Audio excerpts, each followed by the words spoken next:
So welcome students. In today's class we will study about the types of membranes.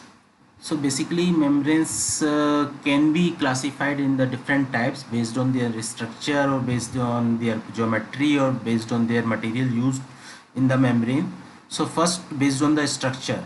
So based on the structure, membrane can be classified as a symmetric membrane and asymmetric membranes. So this is the example of a symmetric membranes. So basically the symmetric membranes are the membranes where the pore size are homogeneous across the membrane. So you can see from this diagram that the pore size are nearly homogeneous across the thickness of the membrane. So you have the identical mass transfer properties across the membrane. So these type of membranes are generally used in the electrodialysis and ultrafiltration, where the resistance of the membrane is quite lower. Okay, so if the resistance of the membrane is quite lower, you can make membrane very thick. Okay, so this is the example of the symmetric membranes. Here the mass transfer properties will be constant across the membrane. Now the second type is the asymmetric membrane. This is the diagram of a cross section of a asymmetric membrane. This is a SEM image, scanning electron microscopy image. So you can see that the pore size is quite larger in the bottom of the membrane, and at above it will reduce, and at the top of the membrane you have very thin layer of the non-porous material.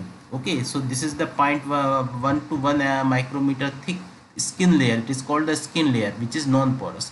So this type of membrane are generally used in the reverse osmosis or perforation, reverse osmosis, gas separation, as well as in the in the nanofiltration or the forward osmosis, pressure retarded osmosis. In all these processes we use the asymmetric membranes. So why we require the asymmetric membranes? Because suppose if your the resistance of membranes is quite larger, quite high, or you want to separate the very small amount, small material like the salts, very small molecules you want to separate, then the pore size should be very less. But if the pore size is very less, then the resistance of membrane is very high. So you have to make membrane very thin, but the driving force of the separation is pressure. So for sustaining the pressure you need the mechanical strength. So generally polymer does not have very high mechanical strength. It cannot, like if you make a one micrometer thick film of a polymer, it cannot sustain the 5 bar or the 10 bar or 100 bar pressure which is required in the reverse osmosis. So for giving the support of that membrane, first we make a giving the membrane, you need a porous structure below it. So this is the porous structure, which is the thickness of this structure is 100 to 200 micrometer, which will provide the sufficient strength to the material. So the basic purpose of this porous structure is only the providing the strength. The actual membrane is this thin layer. So this thin layer is will provide the separation, and this porous structure will provide the strength. So this is the type of asymmetric membrane. Asymmetric membrane can be prepared directly in a one flow, so in a one go, by using some type of processes, or it can be created by using the casting the one membrane above the other membrane using the composite type of process. So in the composite process, this is the composite membrane. So basically in composite membrane you have the two different type of polymer. So one is the polymer 1, this is the polymer 2. So first you cast a polymer 2, okay, layer, which is the porous membrane. So for porous membrane you have to reduce the concentration of polymer inside the solution, so you will cast a porous membrane. Then above it you will cast very thin second polymer membrane, which act as a separation media. So this is the composite membrane, which made by the two different polymers. This polymer has the high mechanical strength, which provide the high mechanical separation. This polymer has the high selectivity towards a one component present in the feed system, which will provide the high separation. So this polymer provide the high mechanical strength, this polymer provide the high separation. So this is the example of the composite membrane. So based on the structure of membrane, membrane can be classified as the symmetric and asymmetric membrane. Asymmetric membrane can be prepared directly in one go by making from a one polymer, or it can be a composite membrane where the two or three different type of layers can be casted out one above other. Now, based on the geometry, membranes can be classified in the three different ways. First is the flat sheet membrane, second is the hollow fiber membrane, and third is the tubular membrane. Okay, so this is the flat sheet membrane. Here you have the, in the flat sheet membrane you have the flat sheet, like paper type sheet of the membrane, which can be prepared by the casting, simple casting of the membrane above a flat surface. Okay, so this is the flat sheet membrane. Then you have the hollow fiber membrane. In hollow fiber membranes you have the hollow fibers of polymers, which can be used as a membrane. So these all fibers are the hollow from inside. So generally the flat sheet membrane are used in the reverse osmosis, nanofiltration processes, and hollow fiber membranes are used in the ultrafiltration and microfiltration processes. Hollow fiber membranes are also used in the reverse osmosis processes, where concentration of solute is very high, like the seawater desalination. The basic reason is that because the benefit of the hollow fiber membrane is that it provides the high surface area. The density of the membrane is quite high. Density means the surface area per unit volume. So due to this hollow fiber structure you have the very high surface area. So due to the high surface area, flux is very low.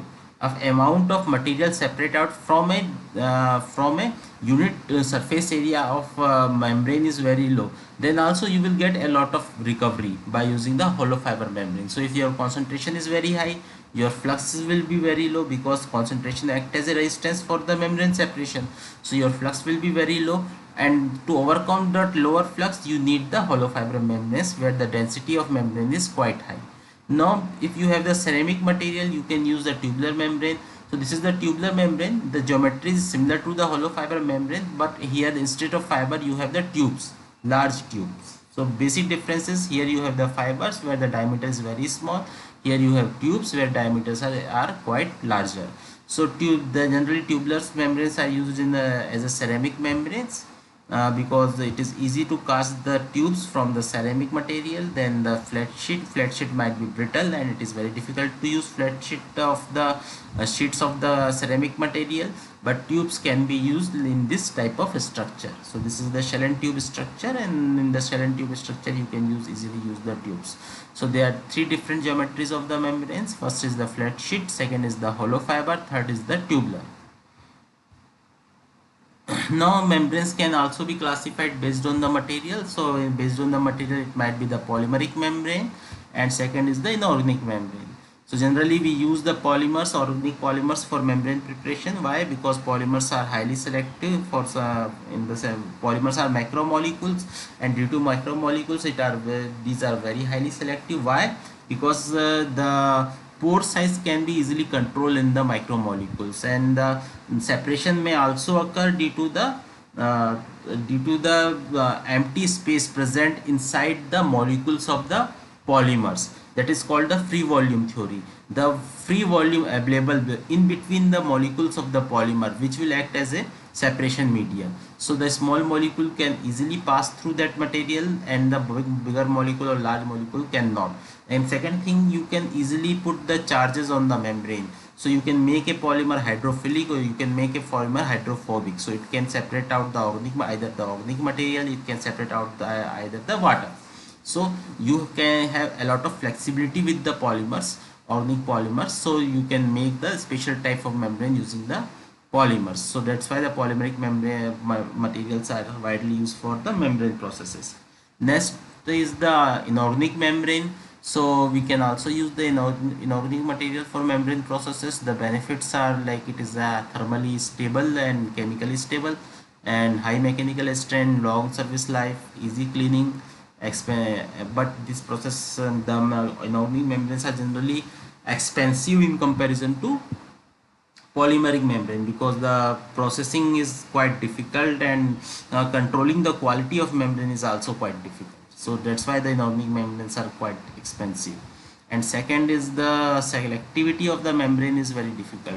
For achieving the good selectivity in the inorganic membrane is very difficult, because we cannot control the pore size very easily. You cannot go very lower pore size in the inorganic membrane. That's why the inorganic membranes are generally used for the ultrafiltration and microfiltration processes, and nowadays it is also used for the reverse osmosis and gas separation also. but the membranes are quite expensive. The inorganic membranes are also used in the membrane reactors where you have the very high temperatures or the very high, the very extreme environments, or based on the pH on the other or you are using the other corrosive materials. So there also you can use the inorganic membranes. So this is the example of an organic membrane. Inorganic membranes are also present in the symmetric and asymmetric geometry. This is the symmetric geometry. This is the asymmetric geometry. Here you have the base, which is the microporous, and above you have the non-porous membranes, inorganic membrane sheet. So this microporous the base can be created by the sintering process, and the above this in a non-porous shear layer can be created by the gelation process, all the sol gel processes. Okay, so in the inorganic material membranes also you have the symmetric membranes as well as the asymmetric membranes. So this is also the inorganic membrane. It may generally, I have already told you, inorganic membranes are present in the tubular forms, are used in the tubular form. The tubular form also you have the multiple tubes inside a single membrane, or you have the single tube inside a single membrane. These are the picture of the different type of tubular membranes, ceramic membranes available commercially. So this is all about the classification of the membranes or types of different type of membranes used in the membrane processing.